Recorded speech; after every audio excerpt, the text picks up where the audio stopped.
Hi, grade 5. Thank you for posting all of the plastics that you found in your bathroom and kitchen and other around the places to kind of bring a better idea of how much plastic we're actually using in our lives every day or just in our house in general.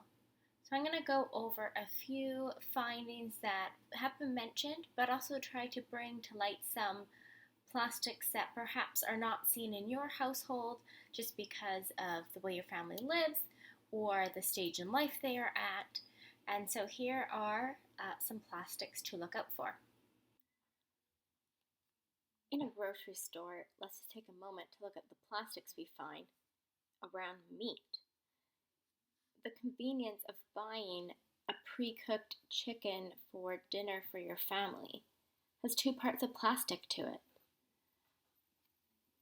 Buying meat in bulk that has a styrofoam base and plastic wrap over it. Okay, so Mrs. Pringle, as you know, has her son. Now he's a bit older, but when he was young and in diapers, they went through a lot. Mrs. Pringle was buying diapers every week. Babies use the washroom a lot. You may not have a baby at your house, or perhaps you do have a younger sibling or relative living there, but if you have a toddler or a baby, some of the plastics that you'll be buying at that stage in your life will be diapers, will be special baby plastic spoons, not metal ones. The plastic ones won't hurt when they chomp on them. The sippy cups, plastic bowls, and whatnot. So when you have kids, when you have that age group around you, there are so many different plastics that you wouldn't regularly have in the house that just add up and add up. Still in the grocery store, looking at produce that you buy, all frozen veggies are often from a plastic bag. I have frozen vegetables in my freezer, and using the plastic bags to keep your vegetables in, easy to carry around, easy to keep separated. It's all made of plastic. Now, I've been doing my fair share of online shopping during this time, and there's a lot of plastic involved. I would order some clothes and it would come in a big plastic bag, and then within that bag, each article of clothing was individually wrapped in a plastic bag. So when I do my online shopping for items, clothes or not, there's a bunch of plastic that gets used, different from if I went into the store. I also ordered some items and they come with samples.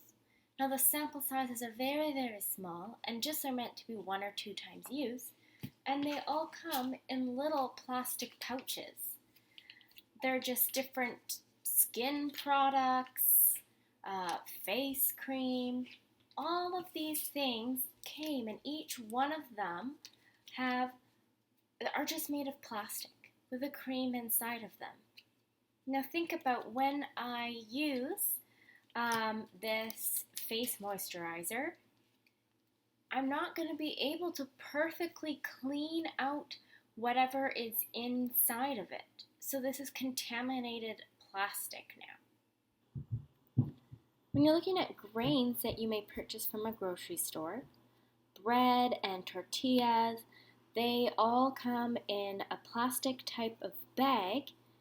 Even the French bread loaves that you may purchase may be mostly brown paper bag material, but they often have a strip of plastic along the side so you can see what you are buying. Now, I bet some of you found one of these in your kitchen. One of these handy dandy plastic bag holders. Now, when I go shopping every week for groceries, I bring my own reusable bags. However, I do sometimes, if I stop to get groceries at an unexpected time, I don't have them in my car, so I will come home with a plastic bag. And recently, some stores have not allowed you to use their own bags, and you have to use one of the bags that they send you home with. These bags can be used in multiple ways, but often for me, they stay in here for a year and then removed.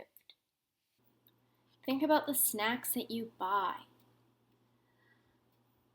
Crackers, again, similar to cereal, they have the cardboard outside but plastic on the inside.